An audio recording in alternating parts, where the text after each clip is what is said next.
Yo, salut à tous, bienvenue pour cette nouvelle vidéo. Aujourd'hui, je suis en compagnie de Maël Boyer. Salut Maël. Salut Ethan. Alors, Maël Boyer qui est mon invité aujourd'hui pour commenter la ronde 1 du championnat du monde d'échecs qui oppose Yann Nepomniachtchi à Ding Liren. Alors, donc Yann Nepomniachtchi qui ouvre cette première partie par E4. Donc, sans trop de surprise, Maël.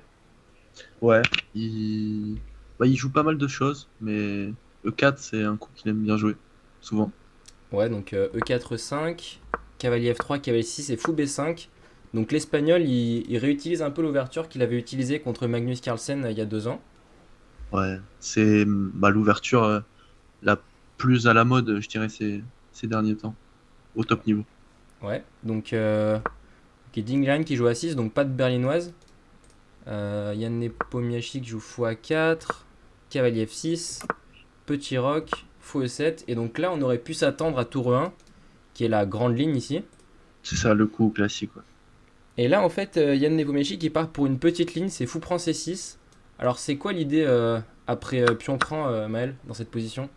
L'idée du coup, je pense, c'est du coup de pas d'empêcher de faire B5, de pas laisser les noirs faire B5. Ça fixe Ouais. la structure directement. Et visiblement, il veut jouer contre le fou E7 et le cavalier F6 qui protège pas le pion E5. Et du coup, les noirs, ils ont un peu du mal à défendre le pion E5 et il va essayer de montrer que malgré la paire de fous, il a un meilleur développement et une meilleure structure, quoi. Voilà, ouais. Ok. Donc, après pion prend C6, il joue tour 1 pour défendre son pion E4. Donc Voilà, là, il ouais. menace cavalier prend E5. Donc, quai Et là, du D7 coup, pour ouais, défendre. soit K D7, Ouais. un autre coup, ça serait fou D6 des fois, mais comme là, c'est joué en deux coups, par exemple, après D4, les blancs seraient mieux, quoi.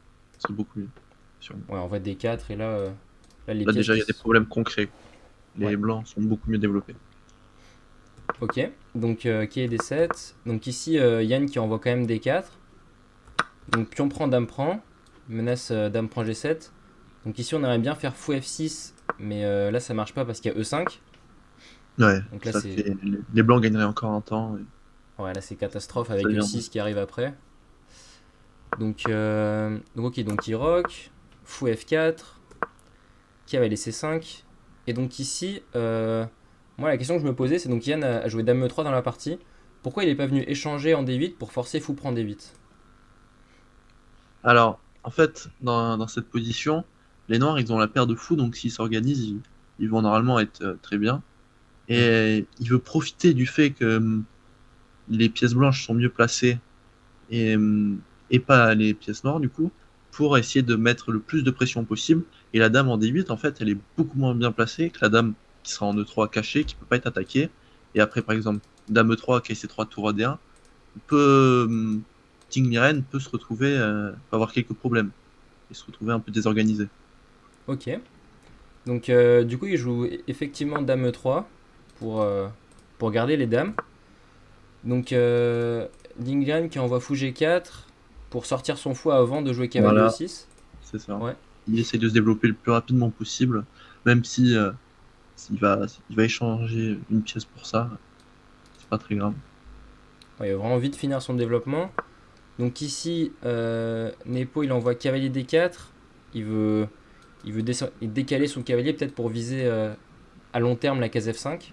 C'est ça, et sur cavalier E6, maintenant cavalier E6, ça donne un peu moins envie. Je Ok. pense que peut-être il voulait prendre et jouer dame G3, parce que ça peut l'idée de KD4 aussi, ça permet de laisser la dame en G3 et il y a du fou H6, du fou prend C7, donc Ouais. là ça pose quelques problèmes. Fou Ok. E5 aussi. Ouais, donc du coup, voilà l'idée de cavalier D4 de pouvoir transférer la dame en G3. Donc ici, dame D7, il lit ses tours et il prépare peut-être un tour à D8. Nepo, il envoie cavalier C3, développement, tour à D8. Et alors là, ici, alors je sais plus si c'était ici, mais je crois que H3 est très fort. Alors, c'était une. En fait, donc là, il n'y a pas eu H3 dans la partie, il y a eu cavalier F5. Mais en fait, à l'analyse, je crois que H3 était très fort. Alors, c'est quoi l'idée, Maël? Sur dame prend D4. Est-ce que Alors tu sur, l'as? sur dame prend D4, je, Est-ce qu'on joue simplement H prend G4 naïvement, ou est-ce que ici on n'a pas un coup tactique incroyable? On va Je tester. pense que le coup peut-être qu'il a raté, c'est Dame G3, non? Alors c'est pas Dame G3 ici qui gagne. Il y a un coup qui gagne. Ah ouais, carrément qui gagne. Ouais, là t'as un coup gagnant pour pour les blancs. Cavalier D5? Ouais, bien vu. Cavalier D5. Et là en fait, on voit le problème s'il prend E3. On a cavalier prend cet échec, roi H8 et fou prend E3 avec les deux pièces qui restent en l'air. Hmm. Donc ça va pas. Et on voit ici que Et sur tour prend D5, pion prend, Dame prend prend E3. D5. Ouais, on a Il y a pion tour prend. prend E3 qui est encore important parce que le fou E7 et le fou G4 sont en prise. C'est ça. Ouais. Et là donc ce serait gagnant pour les blancs. Donc en fait, Yann qui a pas joué ça, il a joué cavalier F5, donc qui est bien aussi. Et alors ici, il a décidé, Dingliren, de donner la paire de fous avec cavalier E6. Alors il aurait pu prendre F5, mais c'était un peu chaud après pion prend parce que tu vas t'exposer à des F6. Avec sur fou prend, il y aura dame prend C5. Et donc tu vas rentrer un peu dans des thèmes tactiques compliqués. Le pion F5 qui peut vraiment être même une pièce d'attaque dans cette position. Bah là, pour le coup, ouais, clairement, les blancs, c'est les Ouais, blancs qui ont les pièces les mieux placées, quoi. ouais, on Il a voit le fou F4. réussi à justifier son fou prend C6. Ouais, ouais, clairement, ouais. Et donc du coup, là dans la partie, il y a eu... alors pardon, il n'y a pas eu ça. Il y a eu cavalier E6, enfin KF5, cavalier E6. Et donc là, Yann Nepomniachtchi, du coup, il a pris le fou. Donc ici, dans cette position, il a supprimé la paire de fous des noirs. Et on va se retrouver avec fou de couleur opposée. Mais une meilleure structure pour les blancs. Donc on va dire que c'est les blancs qui pressent ici, Maël. Bah là, du coup, ouais, les blancs sont un peu mieux, puisque c'est quand même relativement solide pour les noirs. Il n'y a pas de gain de matériel concrètement. Mais Ouais. par contre, à long terme, les blancs ont une meilleure structure, ils ont une majorité à l'aile droit, alors que les noirs, par contre, leur majorité à l'aile dame, bah, ils ont deux pions doublés en fait, donc ça leur permet pas de faire une percée ou de progresser. Donc, par Ouais. exemple, si on arrive en finale de pion, c'est gagnant pour les blancs. Donc, c'est Ouais. important Ce de le qu'on va savoir. faire, on va faire le pion passé avec le pion E. Et Voilà. ouais, comme l'a dit Maël, les noirs peuvent pas créer de pion passé à l'aile dame. Donc du coup, ça va être l'objectif de Yann dans cette finale, enfin dans cette finale, dans ce milieu de jeu. Et donc il joue fou G3, il garde son fou, important. Fou H5 pour se replacer. F3, on va un peu avancer. F6 pour se libérer la case F7 pour le fou. Ici H3, un petit coup préparatoire, ça laisse une case en H2. H6, son adversaire fait de même.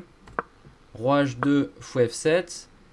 Et ici, donc tour AD1 pour ramener une tour au centre. Et là, on va voir que les tours vont s'échanger et que ça va pas être si simple. En fait, ici, tu as envie de ramener le cavalier C3 en F5. Clairement. Si tu peux le ramener via D1, E3, F5, ce serait le rêve. Mais on va voir que c'est pas si facile en fait. Parce que. Enfin, il peut pas le faire comme il veut. On va voir. Par exemple, après B6. euh, Là, bah, il aimerait bien. Alors, il a pas joué ça dans la partie. Il a fait A3 et après A5, cavalier E2. Mais en fait, un truc intéressant, c'est de faire Dame F2 pour après initier lui-même l'échange des tours et faire cavalier D1, E3 et F5. Mais ça, il l'a pas fait, il est parti pour cavalier E2. Et donc là, Ding, il s'est dit, on va tout échanger. Tour prendre, tour D8. Et on va essayer de rentrer dans la finale pour essayer de tenir avec les fous de couleur opposée et se dire que ça va. Donc là, Nepo, il fait tour D3. Peut-être prépare un dame D2 pour aller doubler. C5 pour se faire une structure solide. Dame D2. On voit que C6. Nepo, il prend Ouais, pas de risque quand même, hein, parce que il fait même tous les coups de pion qu'ils ont fait, tous les coups, même pour échanger les pièces, tout est vraiment très naturel et, entre guillemets, un, un joueur de niveau confirmé peut voir ses coups et les jouer comme ils les ont joués, quoi. C'est pas... ouais. Ouais, du coup, ouais. Les deux sont jouent de manière relativement solide, j'ai l'impression. Ils se compliquent pas la vie. Ouais, exactement. Ouais. Donc après tour prend D8, donc là cavalier prend, on n'a pas envie de faire dame prend, on ça perd tout de suite, on voit après dame prend, cavalier prend et fou C7. Là t'as tout de suite un gros problème. Donc du coup il fait cavalier prend un peu obligé. Et là Nepo il va profiter pour s'infiltrer avec dame F4 et dame B8. Et là on va voir que Ding va être dans de gros soucis. Mais il va quand même réussir à trouver la bonne défense. Il va faire B5 pour aller fixer ses pions comme ça, enfin faire une structure comme ça et avoir les pions très solides. Donc là, Nepo, il en profite pour faire Dame B8. Roi H7, bah fallait bien empêcher Fou C7 qui gagnait la pièce. Et alors là, il y a une grosse décision. Soit tu fais Fou D6 pour gagner C5, soit tu fais Fou C7 pour gagner A5. Et toi, d'intuition, Maël, t'aurais fait quoi ici?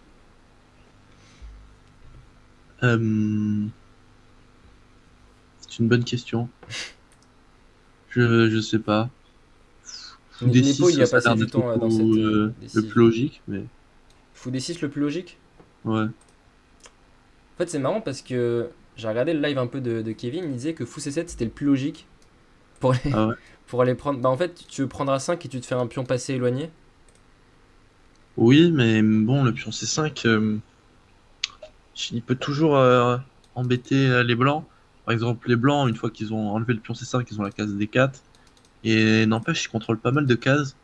Alors que le pion A, surtout que quand tu manges le pion en A5 avec ton fou, tu te retrouves hors jeu.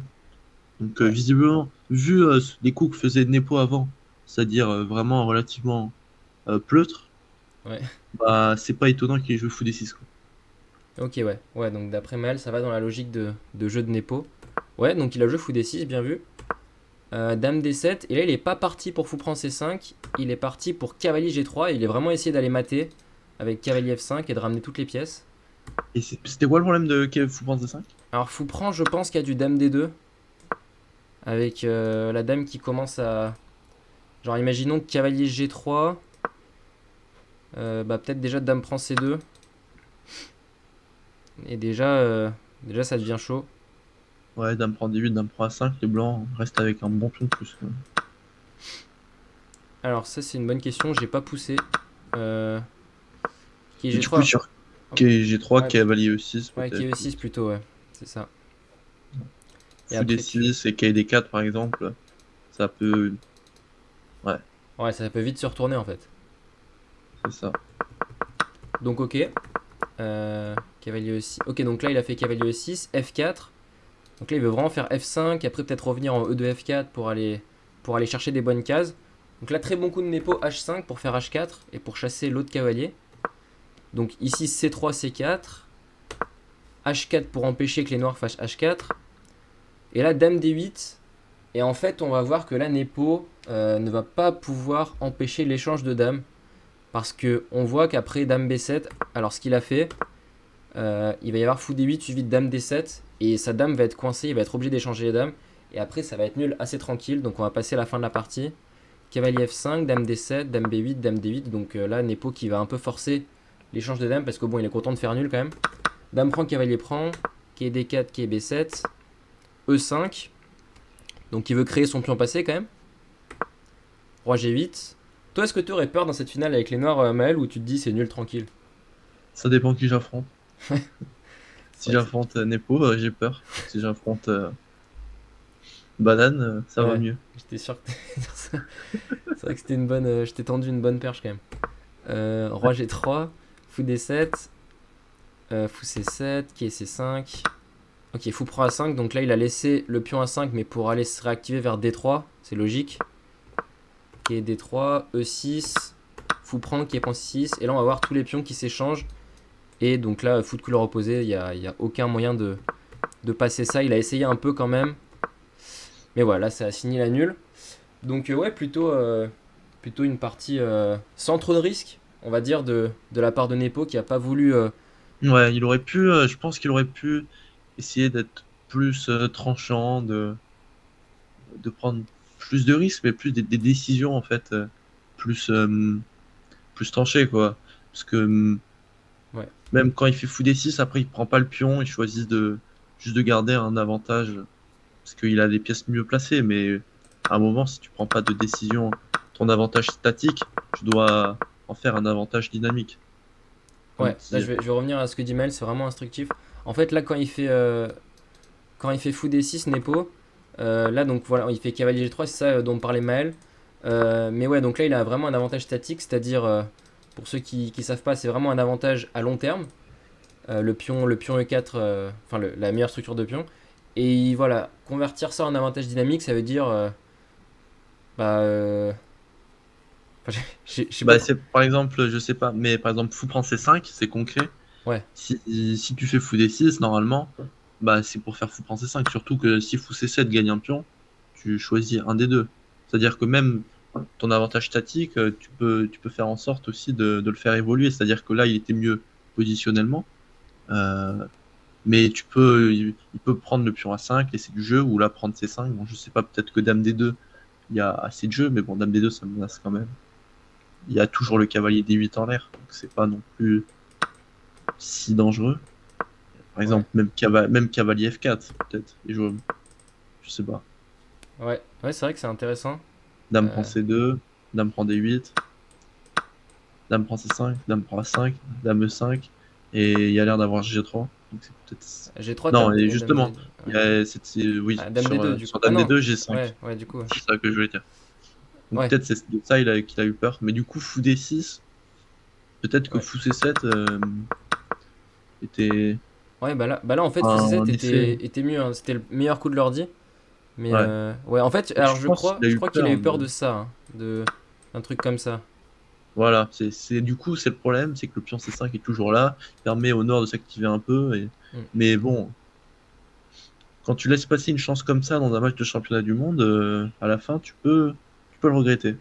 Ouais, même si Mais à la après, première Ding, partie, on ouais. voit que même Ding, la partie qu'il fait, à mon avis, c'est pas, quand il est en grande forme, c'est pas de son niveau. C'est-à-dire que normalement, je pense que j'ai l'impression qu'il a joué plutôt passif lui aussi et qu'il a vite été mal, alors qu'on le connaît plutôt très précis dans l'ouverture et Ouais. toute la partie. Ouais, Ding. bah après, il s'est pris un peu une prépa quand même, parce que Nepo joue pas trop ça. Et ouais, là, le cahier des 7. Alors, apparemment, Fou G4, c'est vraiment le coup, le meilleur coup ici, théorique, pour Oui, tenir. Mais. Enfin, pour égaliser. Et là, cahier des 7, ouais, une petite sous-ligne. Et bon, on verra ce que ça donne demain. Ah oui, bah, je t'ai même pas demandé, Maël, c'est quoi ton favori pour le match? à Ding. Ouais, Surtout Dink. après cette partie. Par exemple, si Nepo, quand il a des positions comme ça, il gagne pas, il gagnera jamais. Parce que là, contre Ding, à mon avis, c'est surtout vu le style de Nepo lors des championnats du monde comme la dernière fois, il prend pas trop de risques. Il va jouer vite, avoir une position qu'il aime bien, il va un peu pousser. Sauf qu'à mon avis, bah, ça va pas suffire, quoi. Ding, il est solide, hein. Et s'il arrive à se régler, Ouais. à prendre confiance, je pense qu'il peut massacrer Nepo. Ah ouais, carrément le massacrer, ouais. On verra. On Bah, verra. Ding, c'est quand même lui qui, à un moment, qui a eu le record de parties jouées non perdues. C'est quand même. Ah ouais?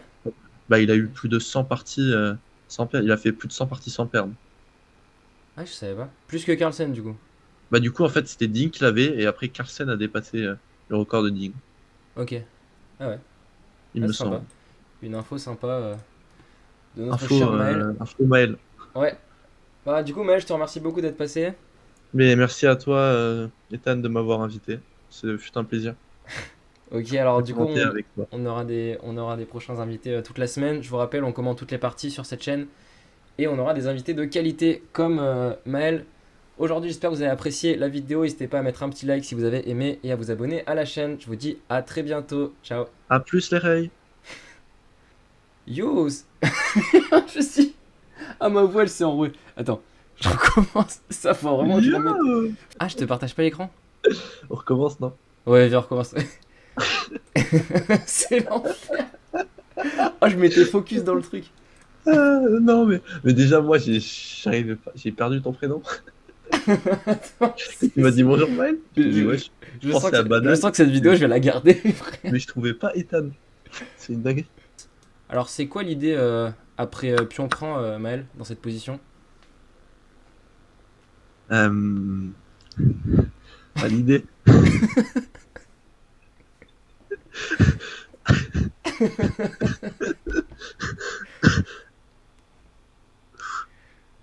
De toute façon, ça sera coupé au montage, non? Je sais pas. Tu verras bien. Putain, bah je sais pas, frérot. Non, mais l'idée, du coup, Donc, Yann Nepomniachtchi qui envoie E4, donc sans trop de surprise, Maël.